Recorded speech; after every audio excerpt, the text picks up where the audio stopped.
d'être venus ce matin chez Publicis. Ça fait très plaisir de se revoir tous en présentiel après ces 2 ans de coupure, de hiatus.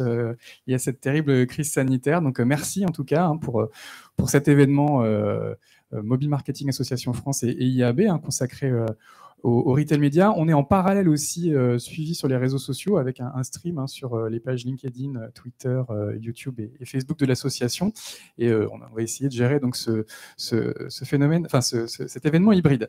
Alors rapidement, donc un événement sur le retail média. On remercie évidemment nos 2 partenaires, Citrus Ad et Joe, qui vont vous faire des présentations dans quelques minutes. Je vous montre rapidement l'agenda de la matinée. Dans quelques instants, vous allez découvrir la nouvelle version de la cartographie 2022 du retail média, réalisée par Christophe Lemarchand et Romain Schneider, qui attendent derrière moi. On aura l'occasion de découvrir un use case, Lustucru by Joe, avec Nicolas Baumel et Caroline Gros. Ensuite, une conversation avec Tanguy au sujet de Citrus Ad, avec les nouveaux secteurs qui ont adopté le retail média en dehors de l'alimentaire. Une table ronde sur les impacts organisationnels du retail média et également un mot de conclusion par Florence. On démarre tout de suite avec un mot d'introduction de Tanguy. Bonjour Tanguy. Bonjour Jérôme et bonjour à tous. Merci de nous accueillir. Peut-être que tu peux nous rappeler évidemment ce que c'est que le retail média et le rôle qu'ont pris les 2 associations dans le développement de ce secteur en France. Oui, bien sûr. Donc en fait, maintenant ça fait bientôt 3 ans qu'on a créé un groupe de travail avec Harry Cabou sur le sujet du retail média au départage. Puis aujourd'hui, c'est un groupe de travail qui s'élargit un petit peu plus sur tout le sujet e-retail. Et depuis 3 ans, on a senti que et vous étiez déjà certains présents sur le marché, mais qu'on avait une accélération de la part des distributeurs, de la part des marques, de la part des acteurs de l'écosystème, des technos, des régies, sur le sujet du retail média.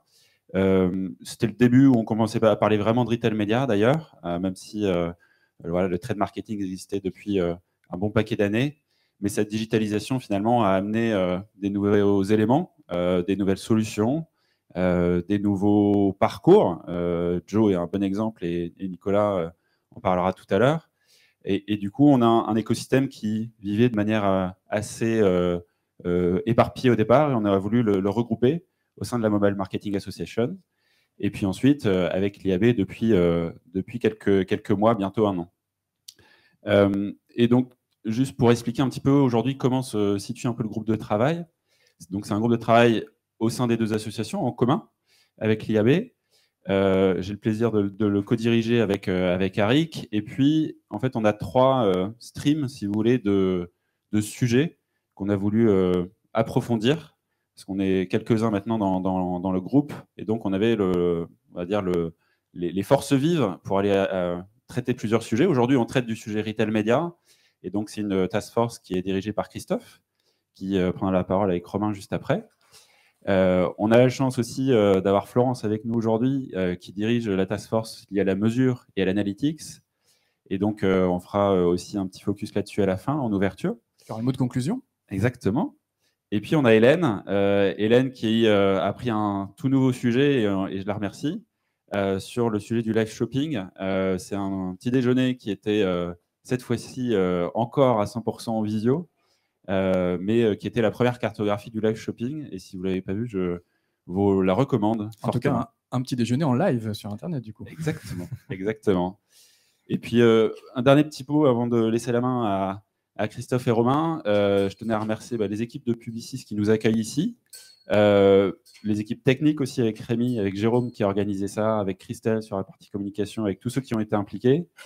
Et évidemment, sur le gros travail de la Task Force Activation et particulièrement de Christophe, parce que derrière, je peux vous dire, pour en avoir fait, c'est la 3e édition, pour en avoir fait quelques-unes, que c'est un boulot un peu de titan.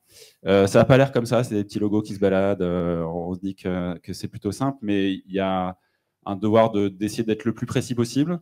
Il peut y avoir des petites erreurs, et on s'en excuse si c'est le cas. De toute façon, on mettra la carto aussi à jour au fur et à mesure des retours et peut-être de manière plus, on va dire, dynamique au cours de l'année.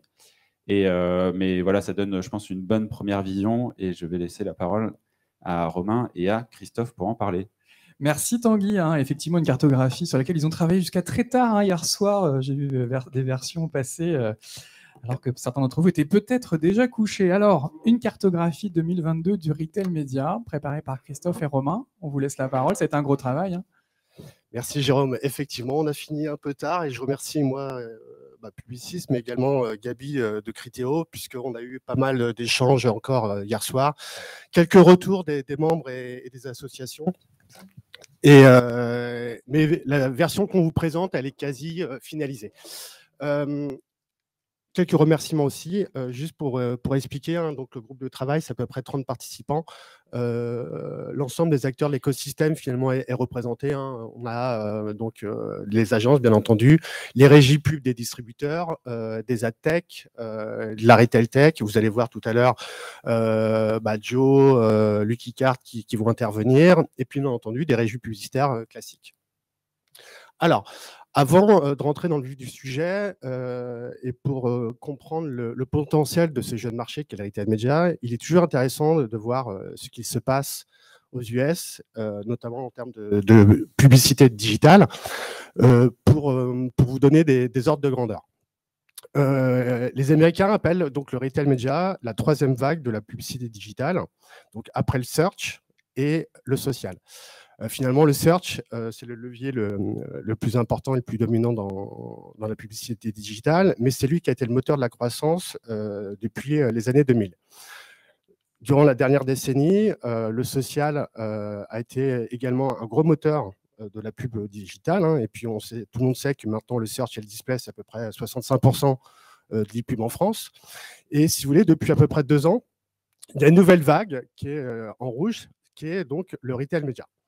Et pour vous donner quelques chiffres du marché aux US, hein, donc en 2021, c'est un marché de 31 milliards de dollars, avec une croissance de 50% depuis les dernières années. Et si on regarde 2022 et 2023, on va avoir des augmentations successives de 10 milliards de dollars de chiffre d'affaires liés au retail media. En gros, d'ici l'année prochaine, aux US, 1 dollar sur 5 sera investi en retail media. Et donc, c'est à peu près 20% de la pub digitale. En France, pour rappel, on est à 8,4. Donc, le marché n'est absolument pas le même. Hein, les ordres de grandeur ne sont pas du tout, mais c'est simplement pour vous montrer un peu le potentiel de développement du retail media en France. On est à 8, les US sont à 15, la projection est à 20%. La deuxième chose, c'est un peu d'historique sur les réseaux et les offres publicitaires des distributeurs. Hein. Donc, on sait que c'est eBay et Amazon qui ont lancé le retail media. Hein. Très vite, en 2017-2019, vous avez eu les plus gros distributeurs finalement traditionnels américains qui se sont mis au retail media en lançant leur propre offre de publicité, hein, via Walmart, Kroger, Wayfair ou Target. Et puis, depuis 2 ans, en fait, on assiste à une prolifération des réseaux ou de la création d'offres publicitaires, de création de réseaux de retail media de l'ensemble des distributeurs américains. En gros, chacun veut croquer un peu la part du gâteau média, puisque la publicité digitale, hein, c'est quand même le média qui va croître le plus dans les prochaines années. Et puis, donc, tout le monde s'est mis l'année dernière, hein, et puis notamment un Petco, hein, pour tout ce qui est pet food, Dollar Tree, et puis même tout ce qui est food delivery ou quick commerce avec Instacart et GoCuf. Et donc, voilà, c'est la monétisation est un levier, est un business générateur de revenus pour les distributeurs. Bien entendu, pour les marques, ce sont des dispositifs ou des emplacements premium de qualité avec une communication ciblée. Mais voilà, tout le monde a bien compris qu'avec la fin des cookies shares, notamment, utiliser la donnée des retailers, les environnements des retailers, peut être très pertinent pour les marques.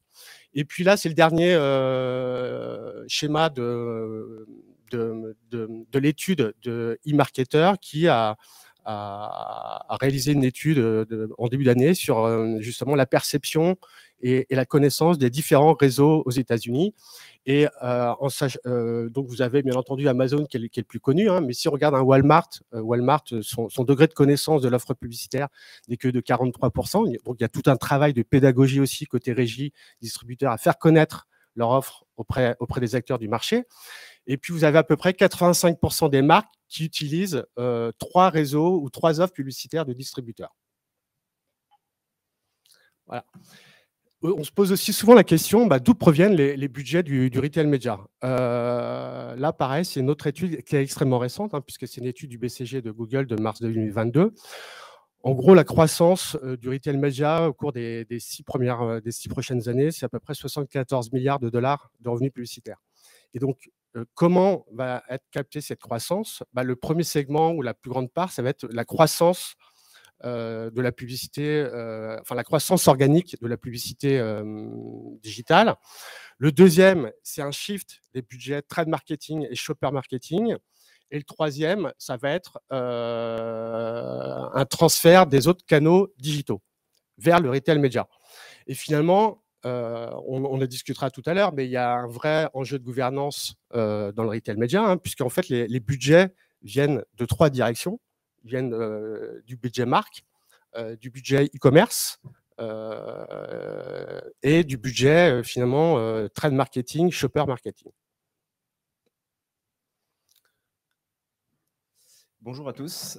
Effectivement, dans la droite lignée de ce qu'expliquait Christophe, de ce qu'on observe aujourd'hui aux États-Unis, le marché du retail média en France est tout aussi dynamique, avec une croissance tout aussi soutenue. Aujourd'hui, le retail média, c'est une assiette globale de 640 millions de chiffre d'affaires en France. C'est une croissance qui est principalement tirée par le retail search, donc toutes les activations qui embarquent des mécaniques search, principalement les produits sponsorisés. Et aujourd'hui, c'est 62% du e-retail média en France. Et aussi le display, 38% du retail média, des activations e-retail média qui sont vendues aujourd'hui en France, c'est du display. Donc aujourd'hui, cette assiette de 640 millions, c'est 2 fois plus qu'il y a 4 ans. Et le retail média aujourd'hui est l'un des principaux moteurs de croissance pour la publicité générale, pour la publicité digitale, pardon. En 2021, le retail média, c'est une croissance de plus 42%, dans un marché de la publicité digitale à plus 25%. Et on en parlait tout à l'heure, si on fait le comparatif avec le marché US, aujourd'hui, le retail média, c'est environ 8%, 8,4% de la publicité digitale totale en France. Aux US, on est proche des 15%. À horizon 2023, les 20%. La marge de progression est assez importante en France et la croissance à venir sera tout aussi soutenue. L'année 2021, c'est une année fournie et riche pour le marché du retail média, à commencer par Cdiscount, début de 2021, qui ont restructuré, rebrandé leurs activités publicitaires avec la création et le lancement de Cdiscount Advertising. On a eu plusieurs lancements aussi. Carrefour qui a lancé Carrefour Links, la plateforme de Retail Analytics, de Retail Media. Le groupe Fnac Darty, avec sa régie Retailing, qui a lancé aussi une plateforme de Retail Analytics et de Retail Media, MyRetailings. Une autre actualité qui a marqué l'année 2021, c'est le rapprochement entre le groupe Casino et Intermarché pour créer une régie commune Infinity Advertising. Et puis une actualité récente, je pense que Tanguy en parlera mieux que moi tout à l'heure, le rachat par Publicis de Citrus Ads et l'arrivée de la solution de retail média sur le marché français. Alors, il y a plusieurs moteurs de la croissance du retail média en France. On a voulu faire un petit focus sur le secteur PJC. En 2021, le secteur PJC, on a eu plus de 1000 marques qui ont utilisé des leviers de retail média en France. C'est 270 marques de plus que l'année d'avant, donc une belle croissance. Tous les rayons ont investi davantage dans le retail média, avec des dynamiques différentes, mais toujours des croissances supérieures, des croissances à 2 chiffres. Ok, donc pour comprendre, voilà, on va vous présenter, dévoiler la cartographie 2022, mais pour comprendre la clé de lecture, pour rappel, les années précédentes, on a toujours voulu faire une clé de lecture par distributeur, tout simplement parce que on souhaite qu'une marque ou un industriel, quand il n'a pas de discours associé à cette cartographie, puisse savoir finalement quels sont les acteurs qui sont en place dans l'écosystème d'un retailer. Donc, il faut regarder cette cartographie non pas de manière, disons, linéaire, mais plutôt verticale par distributeur. Ce qu'on a voulu faire avec cette cartographie, c'est faire état du marché du retail média à l'instant T, avec une offre qui peut se complexifier, des acteurs qui arrivent, donc forcément des informations, plus d'informations à fournir, sans pour autant ronger sur la lisibilité du document. Donc on l'a découpé en 3 volets. Là, vous avez un premier bloc qui est dédié à l'on-site, donc c'est l'ensemble des leviers de marketing digital que vous pouvez trouver directement sur les sites e-marchands. Et à travers ce bloc, il y a 4 informations que vous pouvez trouver rapidement d'un premier coup d'œil. À la fois, quelles sont les enseignes, on en parlait, les retailers qui proposent des leviers de retail média on-site. Aujourd'hui, on en a mis 31, c'est 7 de plus que sur la précédente version qu'on a sorti il y a un petit peu plus d'1 an. Vous allez trouver également les régies, que ce soit les régies propriétaires, les régies tiers, les solutions technologiques qui animent aujourd'hui le retail média. Vous allez aussi pouvoir trouver les types d'activation qu'on peut trouver sur le marché. Le retail média dit classique, display, search, les activations personnalisées, et également les activations coupons et promotionnelles. Et une dernière information que vous allez pouvoir trouver, c'est le potentiel sur chaque enseigne. Donc pour chaque enseigne, vous allez trouver les audiences mensuelles en termes de visiteurs uniques. C'est des audiences médiamétrie qu'on a volontairement pris sur toute l'année 2021 pour lisser les résultats et éviter et gommer les effets de temporalité. Un deuxième volet qui est dédié au off-site. Donc, c'est l'ensemble des leviers digitaux que vous pouvez trouver en dehors du site e-marchand et qui intègrent de la data retailer. Là aussi, vous allez pouvoir trouver d'un coup d'œil quels sont les retailers qui proposent du média off-site, quels sont les acteurs qui animent, que ce soit les régies, que ce soit les solutions tech, ces différents leviers. Et vous allez pouvoir aussi trouver le potentiel en termes de data activable sur chacune de ces enseignes. Petite précision, Romain, on n'a pas donné, on communique pas sur la donnée encartée. On a préféré communiquer sur la donnée adressable. Hein. Concrètement, je dis un Infinity, puisque Jean-François est là, il communique sur un 17 millions d'encartés, mais le nombre de données activables pour le groupe Casino et Intermarché, c'est des 14 millions. Voilà. Donc c'est un parti pris aussi de communiquer plutôt sur, voilà, on parle de programmatique, plutôt de données adressables que de volume d'encartés. Et un dernier volet, parce que les régies aujourd'hui proposent de plus en plus de plans retail 360, parce qu'il y a aussi une demande de plus en plus présente côté marque, côté annonceur, on a ajouté un 3e volet avec les autres formats qui s'intègrent aussi dans les stratégies retail média, que ce soit le live shopping, le couponing, les dispositifs CRM, le DOOH aussi, parce qu'on a un parc qui grandit de plus en plus en France, et les solutions insight, on va dire l'utilisation de la data retailer pour alimenter la connaissance shopper ou sortir certaines études. Et on a le détail par enseigne de tous ces différents leviers avec les acteurs. Donc voilà, ça vous donne une cartographie très riche. On a essayé d'être le plus exhaustif possible. Donc, comme on l'a dit tout à l'heure en introduction, il y a encore coquilles. On a travaillé jusqu'à tard hier soir.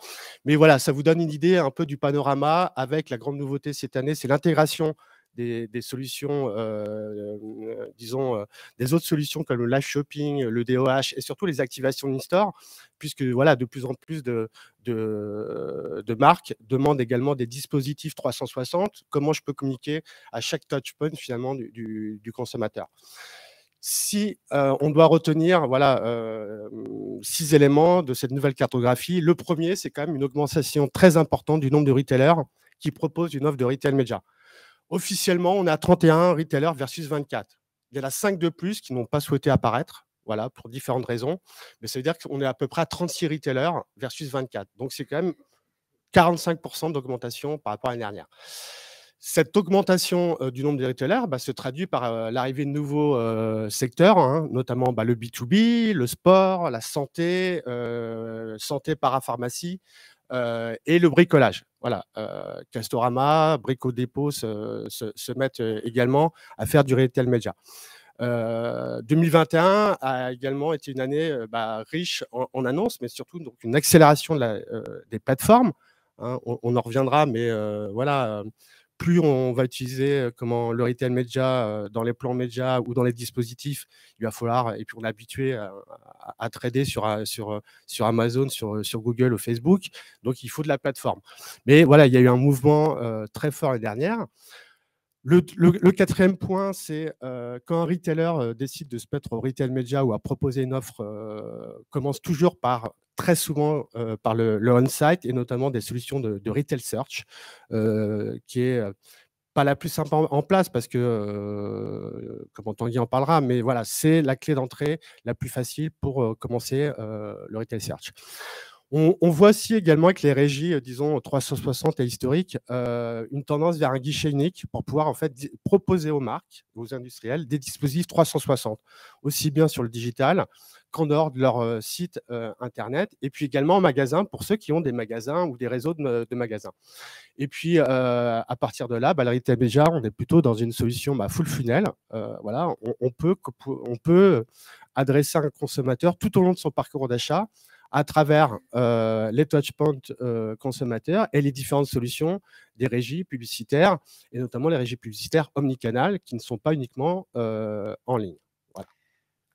Super, merci beaucoup à tous les deux pour cette superbe cartographie. Merci Christophe, merci Romain. On rappelle qu'il suffit de rejoindre l'IAB et la Mobile Marketing Association France pour participer à ces travaux et peut-être mentionner le nom de son entreprise au cas où on n'est pas présent sur cette cartographie. Une cartographie qu'on retrouvera d'ailleurs sur les sites des associations dans quelques jours. On enchaîne donc avec un use case, Lustucru by Joe, et Nicolas Baumel et Caroline me rejoignent sur scène. Bonjour à tous les deux. Comment ça va? Intéressante cette cartographie. Hyper intéressant, merci. Alors, je vous donne la parole. On va revenir donc sur cette collaboration entre Joe et Lustucru. Bonjour à toutes et à tous. Donc Nicolas, moi je suis le directeur des partenariats chez Joe et j'ai l'immense plaisir d'être accompagné de Caroline pour parler de notre partenariat avec Lustucru. Bonjour à tous. Caroline Gros, tu m'as déjà présenté. Ravie d'être là ce matin et bravo pour la cartographie qui est bien à jour et puis plein de belles choses à venir. Alors pour commencer, Joe, qui sommes-nous? Par rapport à ce que vous avez vu, Joe, c'est un petit peu un ovni puisque en fait on est d'un point de vue utilisateur, on est principalement une app, mais aussi un site internet qui va permettre aux consommateurs de faire ses courses en partant de recettes chez la grande majorité des marchands qu'on a vu tout à l'heure. Si on rentre un peu plus dans le détail, Joe, c'est une petite révolution dans la manière de faire ses courses. On est parti de 2 constats. Le premier constat, c'est que faire ses courses pour nous tous, c'est principalement un fardeau. On va consacrer pas mal de temps et c'est plutôt assez chronophage d'ajouter un à un tous les produits de notre panier, que ce soit en magasin physique ou en ligne. Du coup, on est parti également dans le deuxième constat, c'est que même quand le frigo est rempli, on ne sait toujours pas ce qu'on va faire des produits et on se pose toujours la même question, qu'est-ce qu'on va faire à manger ce soir? Donc un peu naïvement chez Joe, on s'est dit que si on faisait les courses dans le bon sens, donc en répondant à la question qu'est-ce que j'ai envie de manger, on pouvait créer un moteur de recommandation qui permette à l'utilisateur, au consommateur de charger ses courses, un menu de courses en une seule fois dans son panier. D'un point de vue utilisateur, c'est extrêmement simple. Vous vous connectez sur Joe, vous téléchargez Joe et vous nous dites qui vous êtes, donc c'est-à-dire combien de personnes composent le foyer, ce que vous aimez manger, si vous avez un régime alimentaire spécifique. Si à l'inverse, il y a des produits que vous ne souhaitez pas retrouver dans les recettes, vous nous dites également ce que vous avez comme ustensiles de cuisine pour faire ces recettes, ce que vous avez comme équipement électroménager, et à la fin, vous choisissez votre marchand préféré, et automatiquement, de manière optimisée, personnalisée, Joe va générer un menu, va laisser le choix à l'utilisateur potentiellement de changer les recettes s'il y en a certaines qui ne lui plaisent pas ou d'en rajouter, et va charger la liste exhaustive des ingrédients directement dans le panier.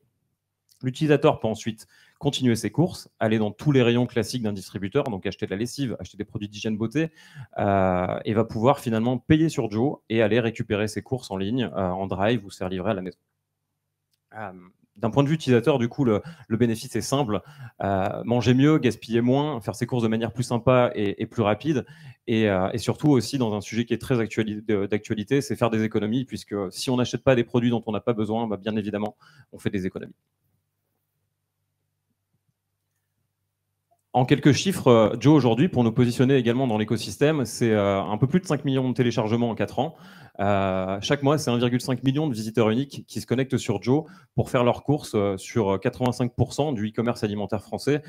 Dit un peu autrement, on est le plus grand magasin de France puisqu'on est connecté à plus de 4000 magasins. Donc chez Auchan, Chronodrive, Intermarché, vous les connaissez tous. Et en quelques chiffres, sur 2021, on a permis de préparer, de commander à nos utilisateurs un peu plus de 40 millions de repas. Et dernière nouvelle, on est très très fiers de ça. Depuis début 2022, on est numéro 1 dans notre catégorie, numéro 1 en App Food, et on a même été numéro 1 au global de l'Apple Store sur le mois d'avril. Numéro 1, je fais la petite transition parce que le modèle de Joe est extrêmement intéressant. Et puis moi, je l'ai connu il y a plusieurs années parce que j'étais directrice commerciale de Marmiton. Et Joe est allé un cran plus loin sur voilà, le fait d'avoir tout dans une seule application, ce qui manquait sur Marmiton, puisque aujourd'hui on ne peut pas faire ses courses sur Marmiton. Donc voilà, on s'était rencontrés avec Nicolas à ce moment-là aussi, et puis on s'est aussi beaucoup, on a beaucoup travaillé quand il était directeur commercial de Conso Régie chez Leclerc. Donc voilà, c'est aussi une histoire personnelle qui nous a rassemblés. Qui sommes-nous? Nous, on appartient au groupe Ebro, leader du riz basé en Espagne. Et depuis le 1er janvier est née une nouvelle structure qui s'appelle Ebro Premium Food et qui est la nouvelle filiale française du groupe Ebro avec 480 millions d'euros de chiffre d'affaires. Et aujourd'hui, on a 2 pans d'activité, un sur l'épicerie salée, avec 2 structures qui s'appellent Lustucrurie, dont les marques les plus connues sont Toro Ailé et Lustucru Sélection, et puis Garofalo France, leader de la pâte premium et de la sauce premium en France.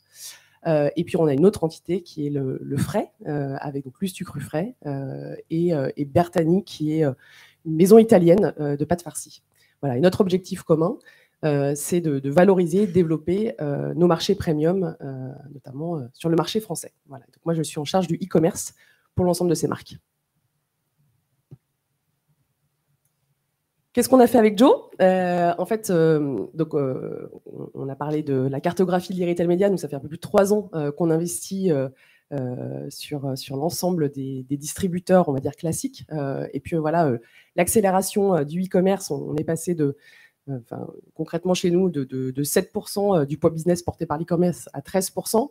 Et donc, on avait un enjeu important, c'était d'élargir notre terrain de jeu et d'aller en dehors des habitudes entre guillemets de consommateurs qui vont sur les drives et d'aller justement au démarrage qui est la fameuse liste de courses et l'inspiration recette. Et donc voilà, en échangeant avec Nicolas, mon brief c'était de booster nos ventes en dehors de nos circuits classiques et puis voilà, de pouvoir proposer une expérience différente et c'est pour ça qu'on a donc travaillé avec Joe sur la création de recettes sponsorisées avec nos produits frais et sur l'intégration de nos produits dans les listes de courses, dans les recettes.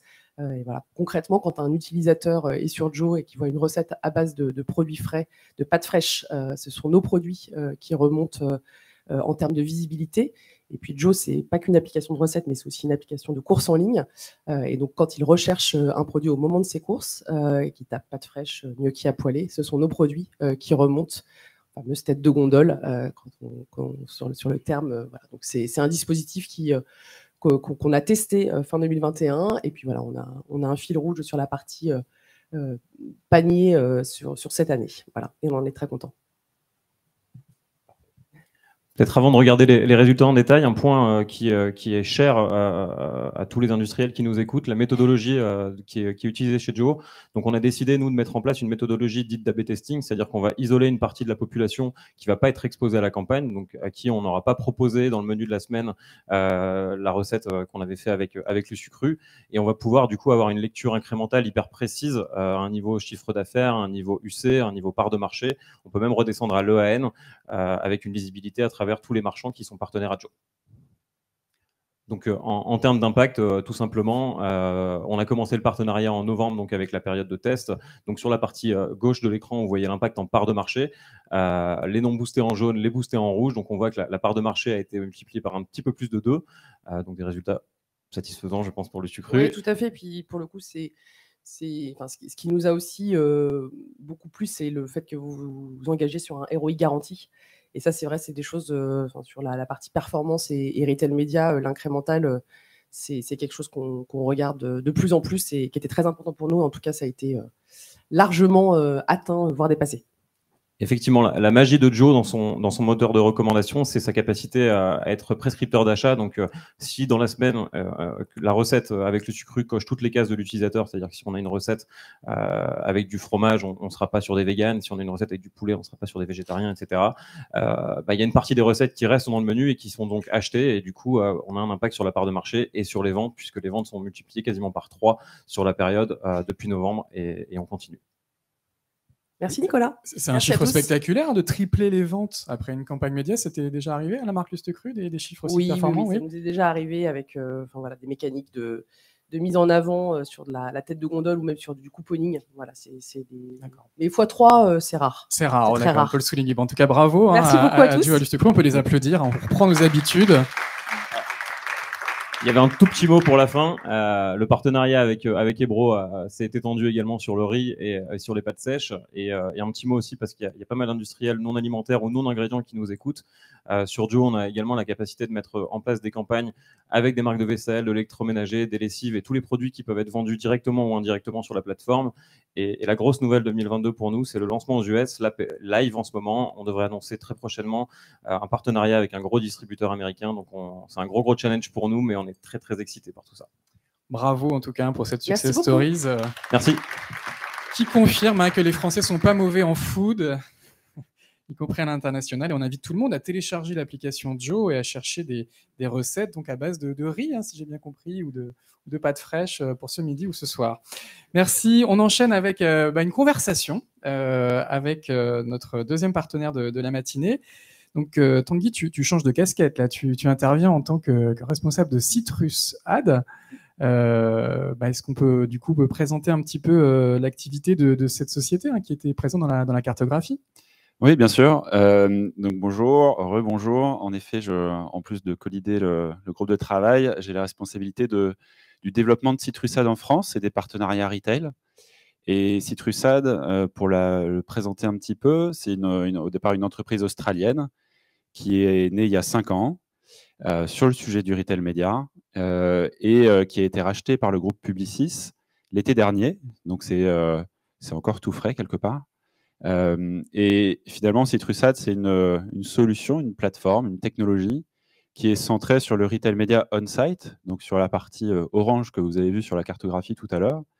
Et Citrusad, depuis 5 ans, va accompagner des distributeurs dans la monétisation de leurs inventaires on-site pour permettre aux marques et à leurs fournisseurs donc d'avoir des emplacements préférentiels qu'elles souhaitent monétiser et donc sur lesquels les marques souhaitent accéder, pour aller finalement dynamiser aussi les ventes du distributeur et de la marque en question. Et on le disait, donc membre du groupe Publicis, donc il y a aussi des synergies avec Epsilon, j'imagine, au sein du groupe.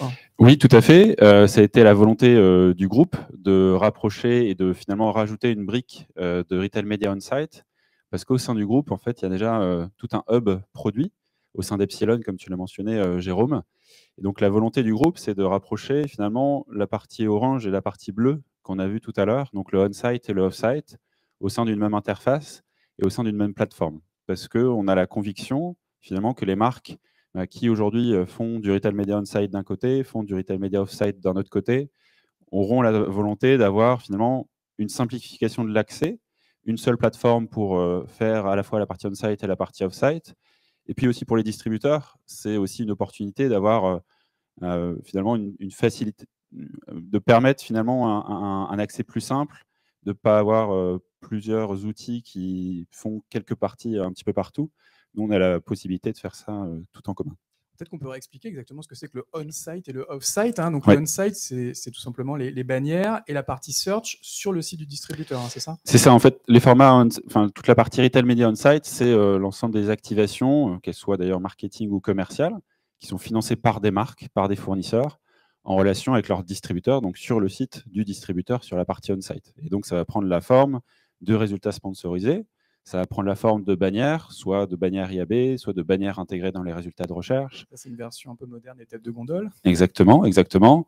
Et, mais avec voilà, toute la puissance de la partie digitale. Et donc, une tête de gondole en magasin, c'est parfois un peu compliqué d'isoler sa performance, de comprendre qui l'a vu, qui ne l'a pas vu, qui a acheté en fond de rayon, qui l'a acheté sur la tête de gondole. Le digital permet ça. Et donc, dans la plateforme de Citrusad, on va avoir aussi toute une plateforme de partage d'informations en temps réel pour aller, certes, créer des campagnes, mais surtout pour aller mesurer leur performance. Et donc, pour avoir ce suivi, finalement, de la performance des campagnes sur les sites des distributeurs. Et ce qu'on appelle le off-site. Et le off-site, finalement, c'est utiliser la first party data du distributeur, donc sa data CRM. En fait, les retailers ont bien compris que c'était finalement un cœur et une force de leur écosystème, et notamment avec la fin des cookies, avoir cette first party data. La fin des cookies tiers, hein, on Exactement. précise, puisque paradoxalement, les cookies first vont rester. Bien sûr, Et bien sûr. plus d'importance qu'avant, peut-être. Et voilà, en fait, les distributeurs ont toute cette audience loguée, cette audience transactionnelle, qui a une valeur inestimable déjà pour eux en tant que distributeurs, mais aussi potentiellement pour leurs fournisseurs s'ils veulent monétiser cette partie-là. Parce que c'est vrai, on l'oublie, mais une chaîne de télévision, elle ne sait pas si j'aime l'eau plate ou l'eau gazeuse, et elle sait encore moins quelle marque d'eau gazeuse je peux acheter. Un e-commerçant peut le savoir, ça. Oui, en fait, c'est un petit peu, si vous voulez, quand on est dans une marque d'un industriel, on a souvent plutôt un objectif business avant d'avoir un objectif marketing.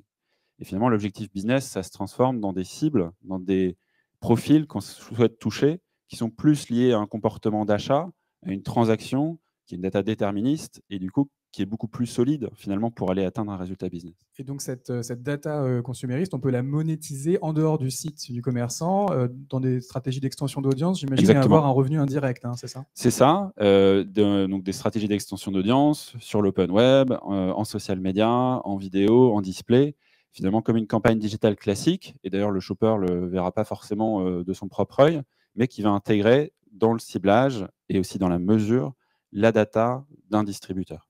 Alors, Citrusad fait du on-site, du off-site, fait aussi de l'alimentaire et du hors alimentaire. D'ailleurs, on est là plutôt pour mettre l'accent sur le hors alimentaire, mais il y a une double dynamique hein, sur le marché. On l'a vu, en France, les acteurs de l'alimentaire ont joué un rôle très, très important, mais il n'y a pas que, évidemment. Oui, en fait, on a un marché finalement qui a été drivé par, je dirais, deux grands secteurs, les produits électroniques et donc les Amazon, les Cdiscount, ensuite les Fnac Darty, etc., qui ont été très moteurs parce que la part du business généré en ligne sur ce secteur-là a été très forte, même avant le Covid. Et puis, d'un point de vue régie, technologie, la partie alimentaire a été assez rapide à se développer parce qu'il y a une fréquence d'achat qui est aussi très intéressante. Et donc, on a ces deux secteurs qui ont été un petit peu les moteurs, ce qui est vrai en France, mais ce qui est vrai entre guillemets un peu près partout dans le monde. Nous, c'est ce qu'on voit avec Citrusad. Et par contre, la tendance que soulignaient Romain et Christophe tout à l'heure, c'est que on a une cartographie qui commence à avoir du mal à tenir sur l'écran parce que le nombre de distributeurs qui s'y mettent est de plus en plus important.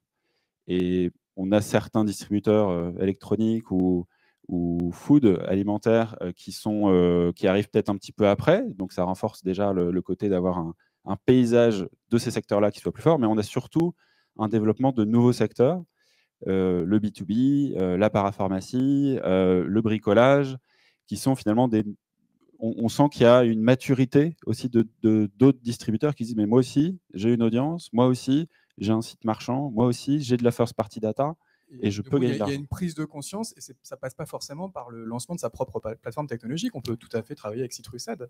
Tout à fait, et on n'est pas les seuls sur le marché. Il y a d'autres marques avec un C, je crois. C'est ça. Non, mais c'est important de le souligner. Criteo a été très moteur sur le marché depuis plusieurs années, notamment par des rachats aussi d'entreprises. Et du coup, ils sont encore très présents aussi aujourd'hui. Et ils accélèrent ce développement finalement des retailers. Et on se rend compte finalement par rapport aux solutions technologiques qu'on a souvent des retailers qui vont venir s'allier avec une techno tierce. Alors, ça ne veut pas dire que la techno tierce va toujours commercialiser, et c'est plutôt une tendance inverse sur la commercialisation. On a plutôt les distributeurs qui reprennent un petit peu en main cette partie commercialisation. Pour autant, sur la technologie, ce n'est pas forcément leur cœur de business, ce n'est pas forcément simple à monter, c'est une technologie qui est jeune. Citrusat, ça a 5 ans, Criteo, le shift vers le retail média est aussi assez récent, et donc il y aura encore beaucoup d'évolution, et ça demande des investissements importants, alors que passer par une techno permet aussi de se lancer directement et sans finalement avoir à investir de manière massive en temps, en ressources. Et ça, c'est une vraie tendance. Au final, à la fin, on a surtout Amazon qui a sa propre techno. On a Walmart qui a racheté une entreprise pour avoir sa propre techno, mais c'est des entreprises qui ont une échelle qui n'est pas la même. Et donc, tous les autres, finalement, vont souvent passer par des régies tierces. C'est ça, aujourd'hui, le sujet, c'est ce qu'on appelle la longue traîne. Hein. C'est ces centaines de milliers de commerçants qui, aujourd'hui, n'ont pas vocation à lancer leur propre technologie, qui doivent s'équiper avec des technologies pérennes dans ce monde cookie-less. Oui, alors, longue traîne, je pense qu'on n'y est pas encore. Voilà, quand on voit les acteurs qui sont sur la carte, c'est encore quasiment tous des retailers qui sont bien connus.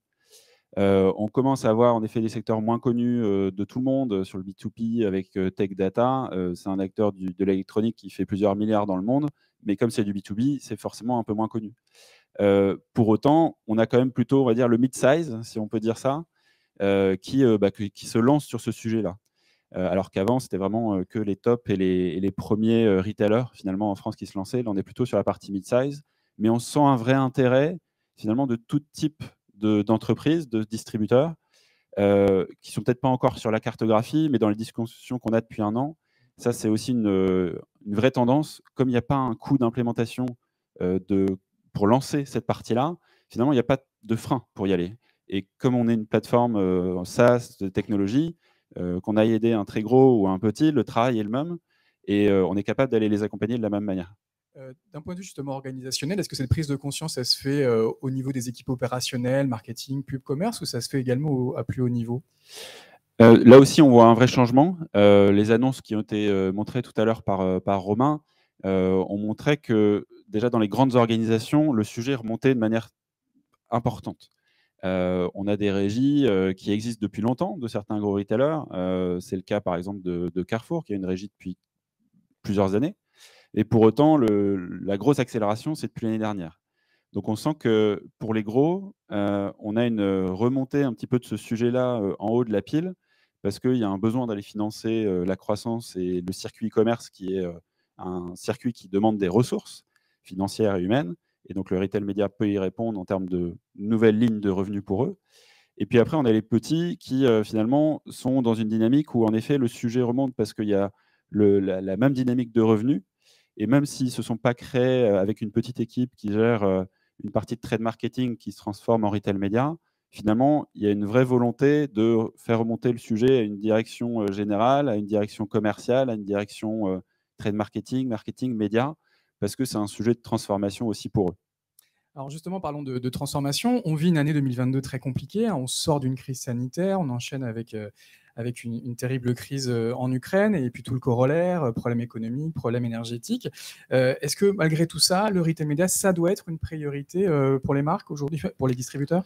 En fait, c'est une priorité à la fois pour les distributeurs et pour les marques, parce que finalement, c'est un levier de performance commerciale et marketing pour les marques. Et c'est un levier de performance business, et notamment de marge, parce que c'est une activité, contrairement à la distribution on va dire classique, qui est orientée finalement sur un gros volume mais de faibles marges. Là, on est sur un peu l'inverse, c'est-à-dire qu'il y a moins de volume, mais par contre une marge très importante. Et donc la contribution à la marge de ces activités publicitaires peut être significative pour un distributeur. Exactement. Et dans la période actuelle, avoir cette partie de marge qui est plus importante dans son business, c'est central dans les stratégies des entreprises. Et c'est pour ça que ça remonte aussi dans les directions et dans les codires sur la prise en compte du sujet. Et du coup, ça permet de financer précisément ces investissements et cette transformation digitale des retailers. Oui, tout à fait. Ça permet beaucoup de choses. Ça permet en effet d'aller financer d'autres parties de l'entreprise. Et aujourd'hui, les parties de l'entreprise chez un distributeur qui évolue, finalement, c'est cette partie commerce où on a des nouveaux canaux au sein du e-commerce qui se créent, on a des nouvelles façons de livrer, on a des nouveaux sites à mettre en place qui peuvent avoir un certain coût. Et donc, cette partie retail média va potentiellement aider ces retailers à se développer là-dessus. C'est pour ça qu'il y a des grandes ambitions. On n'est pas encore chez tous les retailers français à un niveau de volume et de marge qui est très important, mais ils sentent que finalement, il faut prendre le train en marche et qu'il y a, et on est pas mal autour de la salle pour en parler, une dynamique de la part des marques, de la part des agences sur le sujet, parce que c'est un levier qui répond bien sur on va dire la partie commerciale, mais aussi sur cette partie marketing et notamment par rapport à la first party data. On n'a pas donné beaucoup d'exemples. Est-ce qu'on peut quand même partager Oui, bien sûr. des use cases en France ou à l'international? Oui. Donc, même avant le rachat par Publicis, donc Citrusad n'était pas lancé en tant que tel en France, mais il y avait déjà des retailers qui étaient partenaires de Citrusad, avec qui on était partenaire. Donc, c'est le cas de Tech Data que j'ai cité tout à l'heure sur la partie B2B, qui est le leader du B2B sur tous les produits électroniques. Et on a d'ailleurs des distributeurs qui viennent se fournir chez Tech Data. Donc, c'est un marché un petit peu différent parce que c'est un achat de 300 serveurs, de 400 ordi, etc. Donc, c'est un marché assez différent. Et ça s'est bien passé, le déploiement, ça a été rapide, oui, alors, ils ont vu des résultats. C'est vrai que Tech Data, c'est un acteur qu'on accompagne depuis plus de 2 ans dans 18 pays en Europe, parce que Tech Data est une même entité, mais à travers différents pays. Donc, la plateforme permet aussi de se dire, j'ai un retailer, mais qui a peut-être plusieurs enseignes ou plusieurs pays, et je peux directement, avec la même interface, gérer tous ces pays d'un coup. Et donc, d'ailleurs, on voit des tendances où on a certaines marques qui faisaient que du local et qui commencent à faire du régional, avec des budgets régionaux. Donc ça aussi, c'est une étape de maturité, à mon sens, sur le sujet de la part des marques. Donc en effet, il y a ce côté accélération. Et puis, c'est des distributeurs, même s'ils sont B2B, qui ont des équipes en place pour aller gérer ce que permet la plateforme Citrusad. Donc la gestion des campagnes, la relation avec les marques. Et donc les marques derrière, c'est des marques d'électronique qu'on connaît tous. C'est les Dell, c'est les HP, c'est les Samsung, etc. Et du coup, il y a toute une équipe qui se met en place, même si c'est du B2B, il y a une équipe régie, une équipe de management de campagne qui est hyper importante pour que ça se passe bien. Et en effet, les croissances sont très fortes. La France est un des pays leaders de leur côté sur cette partie-là. Et il y a aussi des objectifs très importants de leur côté. Donc, Tech Data est un exemple. DocMorris, c'est un autre exemple. DocMorris, c'est un site qui s'appelait avant Doctipharma, qui est un groupe européen de parapharmacie en ligne. Et aussi qu'on a commencé à accompagner dans d'autres pays en Europe, notamment en Espagne, et puis on l'a développé ensuite en France. Et puis, plus récemment, on a eu le plaisir d'avoir le groupe Kingfisher, donc Castorama et Brico Dépôt, qui nous font confiance pour aller les aider à gérer cette partie retail média on-site sur le site de leurs enseignes. Très bien, donc on peut faire du retail média dans l'alimentaire, on peut faire du retail média hors alimentaire, dans le B2B, sur des sites, sur des marketplaces aussi, on n'en a pas parlé, mais c'est également possible. Oui, tout à fait. Les marketplaces, DocMorris, c'est une forme de marketplace. Après, on accompagne beaucoup d'autres retailers en Europe et dans le monde sur des sujets marketplace. C'est le cas d'un PC Component Test en Espagne, d'un MediaMarkt en Allemagne.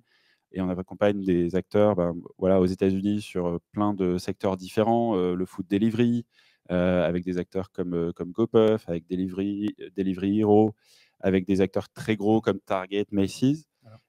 Mais on a ce côté accélération sectorielle qui est vrai un petit peu partout. On sent que finalement, il y a un niveau de maturité où les retailers électroniques et alimentaires ont fait les premiers pas. Et maintenant, ça se diffuse, notamment grâce à cette technologie.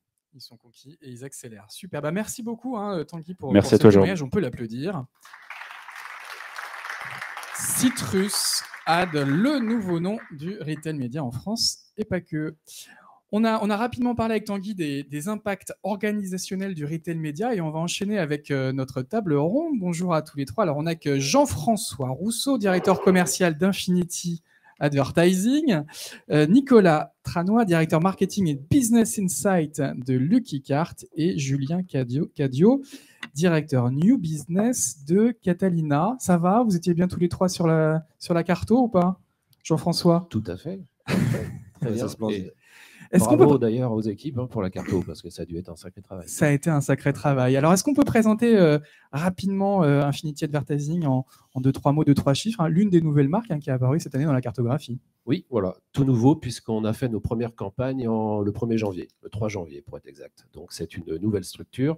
Infinity, c'est l'alliance du groupe Casino et d'Intermarché, c'est la régie publicitaire digitale.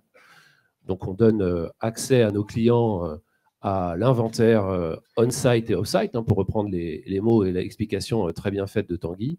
De l'on-site, c'est-à-dire les sites publicitaires que vous connaissez, intermarché.com, Monoprix, Franprix, Casino.fr, mais aussi l'utilisation de la data des cartes de fidélité pour aller optimiser les campagnes publicitaires de nos clients en off-site, donc que ce soit avec des clients PGC, mais aussi tout type d'acteurs autres qui sont intéressés par la donnée de carte de fidélité. Ça peut être avec des chiffres en millions, hein, j'entendais tout à l'heure.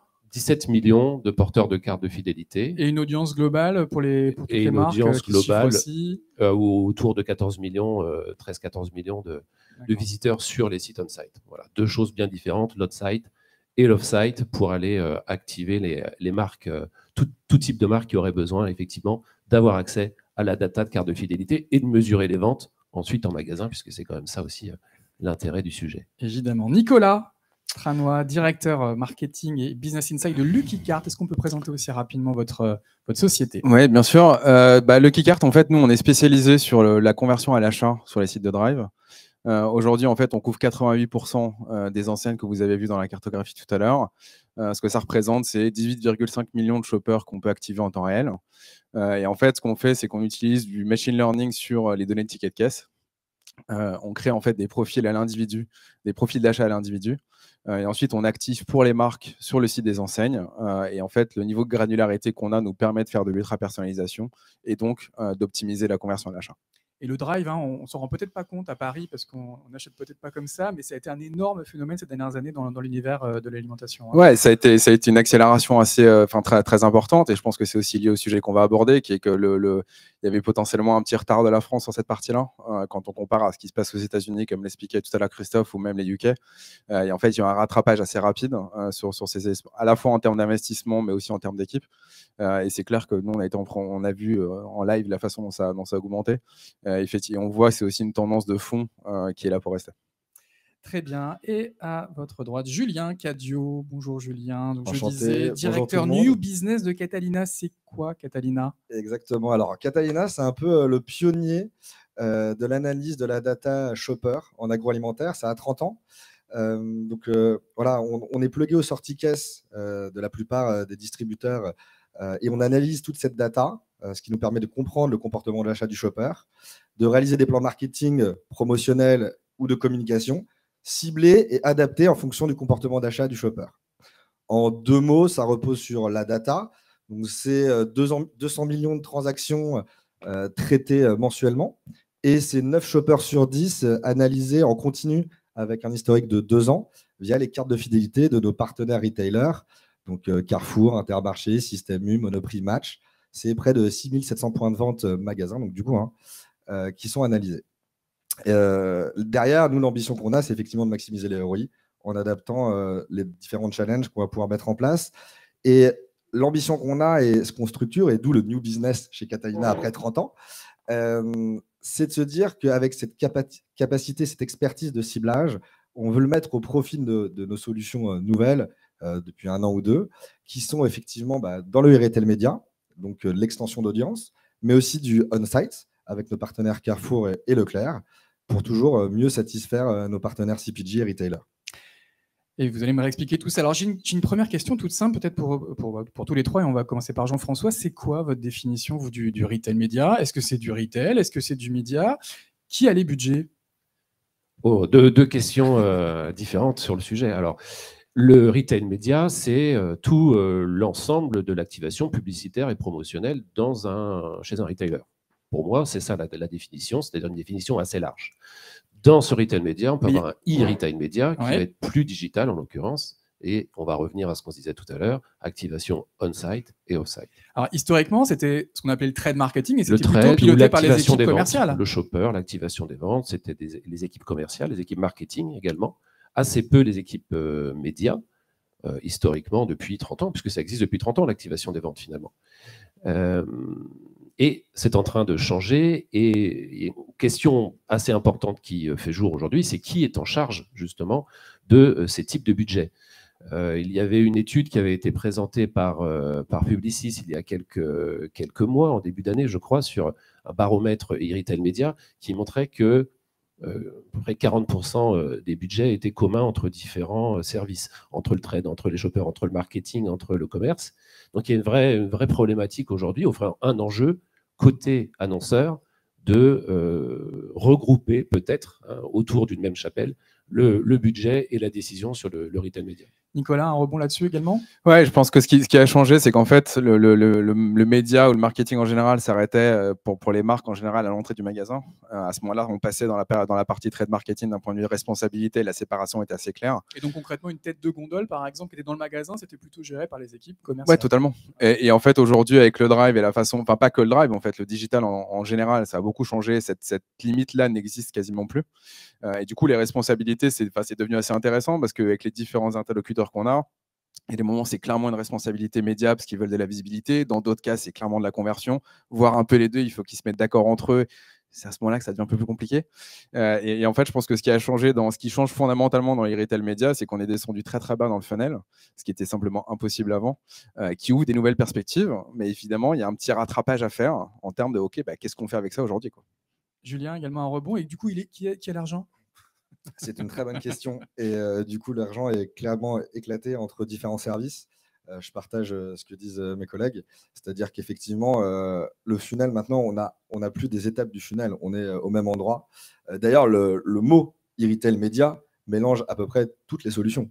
Parce qu'on a le e-retail qui est globalement sur du on-site, avec du média ou de l'activation, du gaming ou du BR. Et le retail média qui peut être on-site ou off-site. Donc, du coup, qui fait appel à des analyses complètement différentes. D'ailleurs, ça sera l'objet d'une autre table ronde sur justement un alignement sur ses impacts et ses attentes. Et dans la cartographie, on a même rajouté les magasins et les DOH, histoire de rendre finalement le sujet un peu compliqué. Alors, du coup, qu'est-ce que vous anticipez dans les prochaines années? Est-ce qu'il faut anticiper une digitalisation du trade marketing ou à l'inverse une ouverture des équipes médias aux problématiques commerciales traditionnelles? Comment vous verriez les choses, Jean-François, pour commencer? Pour l'instant, est-ce qu'il y a des annonceurs peut-être dans la salle on a vu le voilà. Autrement, peut-être que certaines des personnes, agences ou prestataires pourront partager notre constat, qui est que le mouvement il est double. D'un côté, on a des équipes plutôt câblés commerce, donc ils vont se rapprocher du sujet du retail média, et de l'autre également les équipes marketing qui vont aussi mettre leurs mains à la pâte. Et puis les agences par-dessus, quand même, aujourd'hui, qui ont de plus en plus le lead ou font office justement de contact clé sur la coordination du sujet. Mais tout ça, ça reste encore assez flou. Et pour revenir au baromètre qui avait été présenté il y a quelques mois par Publicis, on notait que 57% des annonceurs disaient prendre la décision de manière commune entre les différents services, entre le service trade, le service commercial, le service marketing. Ça veut dire quand même, et c'est en augmentation de 20 points entre 2020 et 2021, donc c'était heureux, mais ça veut dire quand même qu'il y en a quand même une entreprise sur deux où vous pouvez acheter quelque chose dans nos solutions, on-site ou off-site, sans forcément concerter les autres services, et ainsi peut-être, avec toutes les conséquences qu'on peut imaginer derrière, de cannibalisation entre différentes campagnes, etc. Donc, aujourd'hui, les mouvements sont doubles, et on peut espérer, souhaiter la création plutôt d'une entité e-retail média ou retail média qui combinerait toutes les expertises. Voilà, ça serait un souhait, en tout cas. Nicolas, un souhait partagé aussi? Ouais, je pense que c'est tout à fait partagé, mais d'autant plus, je pense que encore une fois, ce qui a changé, c'est que le rapport au temps a aussi changé. C'est-à-dire que tout ce qui se passe dans les retail va beaucoup plus vite, permet des possibilités qui sont plus rapides, qui s'adaptent plus rapidement, qui va un peu à l'encontre justement de prise de décision collégiale ou d'éléments qui prennent du temps et qui payent, dans quelle proportion et ainsi de suite. Donc, il y a un certain nombre d'opportunités qui sont ratées, il y a un certain nombre d'inefficacités entre les différentes organisations, et nous, on le sent au quotidien. Il y a des moments dans lesquels on n'est pas raccord et du coup, on perd du temps, on rate une opportunité et ainsi de suite. Donc, le fait qu'il y ait une entité dédiée à ça, je pense que ce serait à l'avantage de l'intégralité de l'écosystème. Et d'autant plus que, pour être très honnête, moi je bosse en marketing depuis un moment, c'est passionnant. On peut vraiment faire des trucs qui étaient impossibles avant. Et du coup, il y a une spécificité qui se crée sur ce domaine-là qui mériterait une organisation appropriée. Une organisation appropriée qui engloberait le trade marketing, la publicité digitale historique, ou qui se créerait à côté? Non, je pense qu'en fait, il y a littéralement besoin de profils qui soient comme le retail média hybride, c'est-à-dire des profils qui comprennent à la fois l'aspect commercial, mais qui comprennent aussi l'aspect de marque. On voit en ce moment que ça revient, la notion de brand building, de retravailler la marque, c'est une notion qui était un peu oubliée, qui revient. Et donc, je pense qu'il y a vraiment ce côté, encore une fois, hybride du retail média, qui est à la fois du média, à la fois de la conversion, qui est quelque chose de rapide. Enfin, encore une fois, c'est très spécifique. Et donc, du coup, je pense qu'il y a plutôt besoin de nouveaux profils qu'on voit émerger. Pour être honnête, on ne les appelle pas comme ça aujourd'hui, mais de facto, c'est beaucoup des interlocuteurs qu'on a ont besoin de comprendre des éléments qui ne les intéressaient pas forcément avant. Ça serait quoi, des Catman 2.0? Ouais, ou simplement des spécialistes pour le coup e-commerce au sens strict. C'est-à-dire dans e-commerce, il y a le côté pour le coup commerce évidemment, mais il y a aussi le côté média. Enfin, je pense que le terme e-commerce fonctionne. Par contre, derrière, la répartition est aujourd'hui pas hyper claire.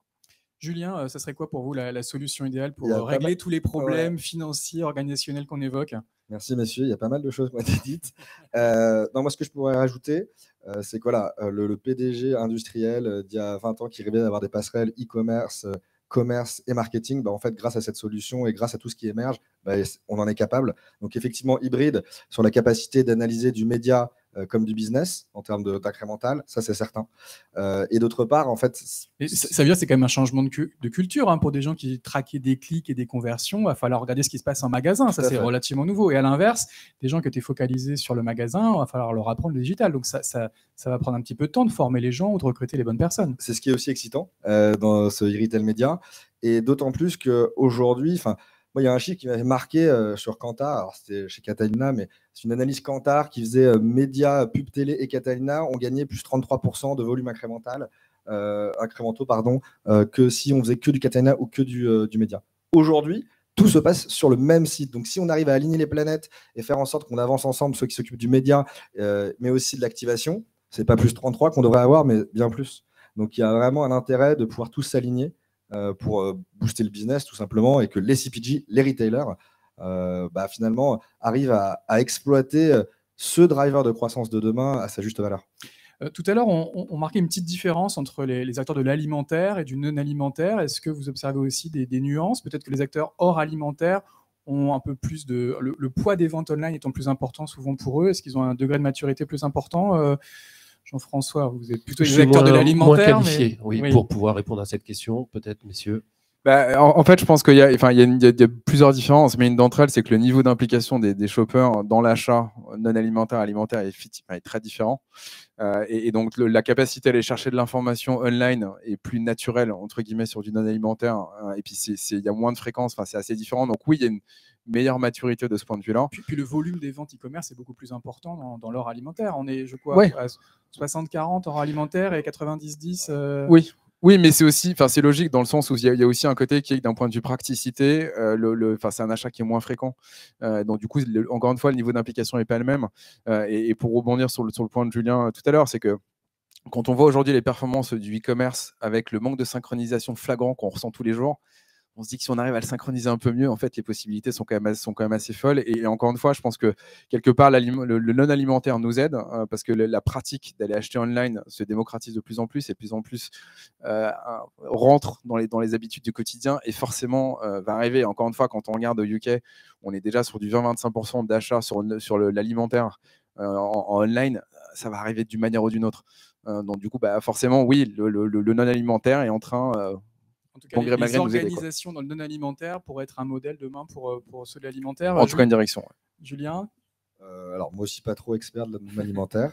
En revanche, ce que je peux voir, c'est en 3-4 chiffres. En fait, c'est 80% du business, je crois que c'est Amazon, et qui est vraiment porté par le non-alimentaire. C'est logique, c'est l'implication au produit. on prend plus de temps à comparer des machines à laver pour lesquelles on va se projeter sur 5 ans. Ok, fine. En revanche, aujourd'hui, sur tout ce qui est alimentaire, il y a un besoin d'infos qui est accru sur de la traçabilité, sur du Nutri-Score. Donc finalement, tout aspect média, retail média, a un vrai intérêt et va s'émanciper. Donc du coup, c'est à nous de prendre bien le tournant parce qu'en fait, il y a une vraie attente consommateur qu'il n'y avait pas avant, même sur les produits du quotidien. Alors justement, qu'est-ce qu'on peut dire aux marques pour les pousser à accélérer sur ces sujets? On le disait, 2022, c'est une année très très compliquée pour beaucoup d'entreprises. On enchaîne les crises et se rajoutent aussi des problèmes d'approvisionnement et des problèmes d'inflation. Qu'est-ce qu'on peut leur dire pour les pousser à accélérer sur ces sujets-là? Est-ce qu'elles vont gagner en agilité, en connaissance client, en efficacité commerciale, en efficacité publicitaire? Ce seraient quoi les principaux arguments, Jean-François? Tu viens de les dire tous, là c'est bon. Mais en effet, alors de mon point de vue, c'est l'ensemble du e-retail média a un coût, le coût notamment de la data ou le coût de l'environnement fermé et fini que sont les sites. Et cette valeur, ce coût-là, il est multiple. Or, aujourd'hui, s'il n'est vu, par exemple, qu'à travers le prisme de la transformation, on perd une partie de la valeur. La valeur, notamment, travailler la notoriété, la considération et autres, qui peut être fait aussi à travers des bannières, de la VOL et autres. Sur des inventaires qui sont d'ailleurs brand safe, on peut le rappeler, parce qu'il n'y a pas de mauvaises nouvelles sur un site e-commerce, contrairement à un site média actuellement. On parle peu de la guerre en Ukraine en ce moment sur Intermarché, et c'est peut-être heureux justement pour l'environnement dans lequel on présente nos publicités. Oui, en termes de brand safety. Mais donc, tu as ce mouvement-là. Et à l'inverse, en extension d'audience, donc en off-site, quand on travaille notamment avec des clients pour le coup non alimentaires, de l'hôtellerie, de l'automobile, des acteurs publics et autres qui utilisent de la donnée, ces gens-là ne vont pas chercher la transformation ou la performance, mais vont chercher la notoriété. Or, il y a, je pense, l'ensemble de la valeur est vraiment création de notoriété en haut de funnel, passage à l'acte en bas de funnel. Or, aujourd'hui, le fait que ça soit encore siloté, c'est vu des KPI différents entre les différents acteurs, et donc ce n'est pas vu dans son entièreté de valeur. Donc, premier atout, je pense, d'un regroupement ou d'une personne qui s'occuperait uniquement, ou d'une équipe qui s'occuperait uniquement du e-retail média ou du retail média, c'est de percevoir l'intégralité de la valeur derrière le coût que c'est là, selon moi. Et donc de gagner sur des coûts d'acquisition. En ROI et en connaissance de marque. Parce qu'une vision globale de la rentabilité, voilà, de la publicité. D'accord. Nicolas? Ouais, sur ce qu'on disait tout à l'heure, c'est-à-dire que le fait que l'intégralité du funnel est couvert, aujourd'hui, on parle moins de marketing mix pur. C'est-à-dire que je pense qu'il y a il y a un marketing mix qui est possible dans le digital qui est différent de celui qu'on a connu. Et donc, du coup, il y a besoin d'avoir cette vue générale pour être capable de le maîtriser correctement. Et puis, l'autre aspect qui, moi, je trouve assez fascinant, c'est que d'un point de vue mesure ou d'un point de vue rapidité, encore une fois, il y a la possibilité de mesurer précisément si ça fonctionne, si ça ne fonctionne pas, de le savoir rapidement, d'ajuster rapidement. Et non, dans une période de crise dans laquelle, justement, on ne veut pas se planter, que la pression est différente sur l'utilisation du budget, on a un outil qui est particulièrement malléable, particulièrement transparent et qui est rassurant de ce point de vue-là. Je prenais l'exemple de la chaîne d'approvisionnement, des problèmes de rupture de certains produits en magasin. On pouvait difficilement gérer ça. C'est vrai, mais si on se projette, c'est d'une part, mais d'autre part, il y a aussi un autre aspect qui est qu'à partir du moment où on va mieux comprendre le consommateur, on peut aussi ça va avoir des impacts sur les assortiments, que quand on voit la quantité de produits promo, de haine promo dédiés, ce que ça implique en logistique, ce que ça implique en papier, et ainsi de suite, ces éléments-là, avec un peu de jus de cerveau et un peu de coordination, c'est quelque chose qu'on peut faire baisser. Techniquement, on sait le faire. Mais c'est vrai que c'est plutôt un problème de coordination plutôt qu'un problème de capacité. D'accord. Et d'efficacité aussi, in fine, pour la marque qui va avoir des données qu'elle va pouvoir exploiter, même au-delà de la publicité, c'est une meilleure connaissance de ses clients. Et encore une fois, arrive à un niveau de détail qui est assez bluffant. Julien, également, un mot là-dessus pour convaincre une marque d'accélérer sur le retail média. Pas mal de trucs. Non, mais on peut réinsister sur l'aspect ROI. Moi, ce que je ressens, c'est que le retail média, en fait, on peut le transformer en e-retail mix, parce qu'aujourd'hui, il y a un vrai mix. Donc, c'est la raison pour laquelle je prône clairement aussi une équipe dédiée, mais à l'intérieur duquel il y a des experts médias et digitaux, mais aussi business, mais qu'ils avancent ensemble. Ça, c'est un point important. Je rebondis, il y a un côté générationnel aussi, parce que le trade marketing, c'est peut-être des personnes un peu plus âgées, le digital, c'est souvent des jeunes. Il faut aussi apprendre à faire travailler des gens qui ne travaillaient peut-être pas suffisamment assez dans le passé. Ça pourrait être ça, mais vous savez, ceux qui ont le plus de temps de préparer leurs courses sont plutôt les retraités. Parce qu'ils ont chez les consommateurs. Oui, oui c'est vrai. Non, je parlais dans les équipes. Peut-être. Peut-être. Mais ce que je veux dire par là, c'est qu'en faisant une cellule vraiment dédiée, on gagne en réactivité, en agilité et surtout en anticipation, qui est un peu le nerf de la guerre côté industriel, toujours anticiper des plans à 3, 4, 5 ans. Et du coup, en s'alignant, on aura quand même une vision bien plus claire, bien plus efficiente en fait. Donc pour les marques, c'est une évidence, il faut y aller. À mon sens. Juste sur l'aspect générationnel, je pense que le point que tu soulèves est intéressant parce qu'effectivement, il y a les différentes générations, mais en même temps, ce que je trouve de la même manière assez intéressant, c'est que il y a une vraie complémentarité. C'est-à-dire qu'il y a ce côté, effectivement, moi, ma génération, on avait accès à clairement moins de data, mais du coup, on essayait d'en tirer un maximum pour essayer de comprendre ce que ça voulait dire d'un point de vue business. De l'autre côté, la génération les plus jeunes, ils ont accès à ça. Enfin, ça leur paraît totalement normal d'avoir accès à tout ça. Et il y a des moments dans lesquels, en fait, ils confondent la mesure avec le business. Oui, tu regardes une mesure, mais qu'est-ce que ça veut dire d'un point de vue business ? Et du coup, il y a cette complémentarité et des discussions hyper intéressantes quand d'un côté, la génération plus vieille, où moi je considère que je fais partie de cette génération-là, on se rend compte qu'on peut voir des choses qui n'étaient pas disponibles avant, mais par contre, comment est-ce qu'on le met en musique et comment est-ce qu'on s'en sert, c'est dans l'échange que ça vient. Donc oui, c'est un truc générationnel, mais raison de plus pour avoir des équipes dédiées, quoi. Je vais vous demander à tous les trois peut-être un mot de conclusion. Jean-François Rousseau, donc, directeur commercial d'Infinity Advertising. Ça serait quoi les 2-3 points à retenir de notre échange ?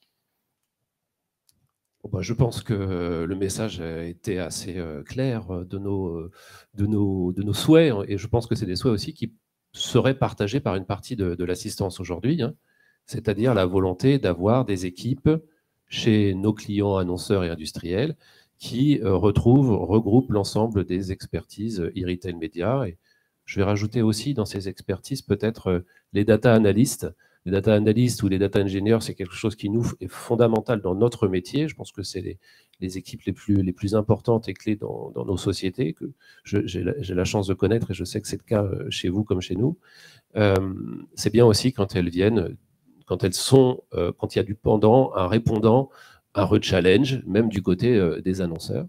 Donc le souhait que cela soit commun et que les budgets, à terme, soient même des budgets dédiés. Alors là, on vous réinvitera pour en parler avec plaisir. En tout cas, merci Jean-François Rousseau, on le rappelle, directeur commercial d'Infinity Advertising. Nicolas, le mot de la fin, ce serait quoi ? Je pense que le mot de la fin, c'est de dire effectivement, le message qu'on passe, c'est de dire qu'une meilleure synchronisation est importante, mais je pense aussi que dans le souhait qu'on est en train d'émettre, il y a le fait que l'écosystème e-retail média, un écosystème qui bouge rapidement, qu'on doit essayer tous de s'adapter d'une manière ou d'une autre et qu'on trouvera la solution ensemble. Donc c'est non seulement une discussion d'organisation chez les distributeurs ou les marques, mais aussi avec les partenaires que vous avez autour, les agences, nous, un peu tout le monde. Parce qu'encore une fois, comme c'est quelque chose qui bouge rapidement, à la fois techniquement et en termes de business, c'est quelque chose qu'il faut qu'on arrive à en discuter de manière un peu transparente. Donc c'est pas simplement l'organisation chez les marques, mais c'est dans l'ensemble et qu'on puisse en parler. Et d'ailleurs, il ne faut pas hésiter à rejoindre la Mobile Marketing Association France et l'IAB qui organise ces discussions régulièrement dans les différents groupes de travail. Lucky Cart, donc Nicolas Tranouet, qui est directeur marketing et business inside de Lucky Cart. Merci. Julien, le mot de conclusion. C'est une digression. C'est-à-dire pour remercier justement la MMA, puisqu'effectivement, ça nous permet de nous aligner, de partager nos attentes, nos besoins. C'est clairement comme ça, il faut qu'on avance ensemble. Parce que moi, je suis convaincu qu'au vu de ce qui se passe et des prévisions qu'on a, il y a un vrai enjeu et c'est le driver de croissance côté CPG ou retailer. Donc, du coup, à nous de nous aligner. Et ces tables rondes, je pense qu'elles nous aident pour pouvoir partager nos souhaits, nos besoins, nos attentes, nos craintes et pouvoir s'aligner et en faire un vrai succès. Merci Julien, beaucoup. Directeur New Business de Catalina. Un dernier mot ? Non, merci en tout cas à tous les trois. On peut les applaudir. Merci beaucoup. Jérôme. Il est déjà 10h19, il va être temps de faire un mot de conclusion avec Florence Bréban de Datagram. Bonjour Florence, et tu es aussi lead de la Task Force Mesure et Analytics. Et on t'a demandé de faire le mot de conclusion de cette matinée. Effectivement, j'ai la chance d'animer cette Task Force qui est un peu une continuité de tout ce qu'on a vu ce matin. Donc sur la partie Mesure et Analytics, et à mes heures perdues, je suis aussi la cofondatrice de Datagram. En fait, ce qu'on a vu là tout à l'heure, il y a pas mal de choses. Je pense qu'on peut s'aligner sur plusieurs mots, et notamment le dynamisme du marché e-retail média, avec le nombre d'acteurs, avec le nombre de e-retailers qui prennent leur place sur ce e-retail média, et du coup avec une exigence, avec des organisations qui se complexifient et une envie de la part des marques d'aller un peu plus loin sur ce e-retail média, sur la capacité de mesurer l'impact de ce e-retail média. C'est tout le sujet de la task force qu'on anime avec une partie de l'équipe qui est ici et qui est probablement en ligne aussi. Sujet complexe, puisque effectivement, la mesure, c'est vraiment la suite logique de cette belle aventure du e-retail média. C'est comment est-ce que je mesure l'impact de toutes ces belles activations sur mes ventes et comment est-ce que je me mets dans une optique d'optimisation pour aller chercher encore plus loin. Quand on voit le poids que ça prend, le e-retail média, c'est assez impressionnant. Quand on voit aussi Caroline qui nous parle de passer de 7 à 14% sur la partie e-commerce, on se dit que voilà, on est sur un marché qui évolue vite, sur un dispositif qui évolue vite, sur un marché qui évolue vite. Donc c'est vraiment là qu'il faut se positionner aujourd'hui. Je pense que je suis pas la seule à penser ça. Dans cette task force, je voulais ouvrir sur un peu ce qu'on fait nous. Alors je sais pas comment on clique. Voilà, donc sur la partie mesure et analytics, on a pas mal œuvré avec l'équipe. Et on a plusieurs éléments qu'on va être amené à vous partager au niveau du marché, et notamment un livre blanc, parce qu'en fait, on s'est rendu compte qu'il y a une première étape qui est quand même ultra importante, qui est de poser des définitions, de se reposer sur qu'est-ce qui existe aujourd'hui, les différentes méthodologies qui sont utilisées par les différents acteurs pour pouvoir parler de la même chose tous ensemble. Et on a pensé que ce livre blanc était une bonne solution pour vous apporter cette lisibilité. Donc, on travaille encore fortement dessus et on va faire paraître ça d'ici la fin du mois de juin, donc juste avant l'été. Le livre idéal pour emmener sur la plage, j'imagine. Deuxième étape qu'on est en train de mener en ce moment même, c'est de rassembler les différentes personnes de l'écosystème autour d'une table ronde. Effectivement, on en a vu pas mal aujourd'hui. Il y a des acteurs côté AdTech, il y a des régies, il y a des agences. Et il y a aussi des annonceurs. Et les annonceurs, ils sont clés parce que finalement, c'est eux qui vont utiliser tout ce qu'on est en train de travailler au sein de la MMA sur les 3 task force. Donc, on a prévu d'ici la fin du mois de juin d'organiser une table ronde avec différents intervenants côté annonceurs pour pouvoir récolter vos besoins, vos attentes, de vous montrer un peu les travaux qu'on a menés jusqu'à présent et de s'aligner tous ensemble pour pouvoir parler sur d'une même chose et avoir la même vision ensemble. Et dernier point, je vous donne rendez-vous le 17 novembre. Ce sera l'occasion de vous partager tout le fruit de notre travail de l'année de cette task force. De vous partager aussi les travaux qu'on va mener sur l'année prochaine, puisque ça continue, la MMA. On a encore beaucoup de sujets à attaquer ensemble. Et ce sera l'occasion du coup de partager ça à l'occasion d'un petit déjeuner le 17 novembre. Mettez ça dans vos agendas tout de suite. Voilà. Save the date. Merci Florence pour ces mots de conclusion. On peut l'applaudir. Avec un mois de juin apparemment assez chargé au sein de la task force. On est un petit peu en retard, je ne sais pas si on va prendre des questions, d'autant qu'il n'y a plus aucun speaker qui est à la table ronde, donc je vous propose de faire ça devant un café dans quelques instants. Merci également à ceux qui nous ont suivis. Je ne sais pas s'il y a eu des questions sur les réseaux sociaux, mais j'espère que vous avez déjà eu les réponses à vos questions. On vous rappelle donc que vous pouvez rejoindre l'association Les Associations, parce qu'il y a un rapprochement entre la Mobile Marketing Association France et l'IAB. Donc vous avez toutes les adresses, le site web, les réseaux sociaux. Vous allez pouvoir retrouver dans quelques jours la cartographie sur ces sites. Elle est live. Elle est live, ça y est. Comme elle était un peu grande, vous pouvez aller tout de suite sur le site de l'IAB et de la MMA, de la Mobile Marketing Association, il faut dire. Et vous pouvez la télécharger. Donc n'hésitez pas à aller regarder. Évidemment, vous aurez en tête pour certains de faire quelques commentaires et on les prendra et on modifiera avec plaisir. Donc vous pouvez y aller. Très bien, c'est un appel. Et puis, merci à nos partenaires, on le rappelle, Citrus Ad, merci Tanguy, merci aussi à Joe et Nicolas. Et merci d'avoir été si nombreux à nous suivre online, mais aussi à vous être déplacés ce matin. C'est un vrai plaisir de vous revoir. Bonne fin de journée à tous.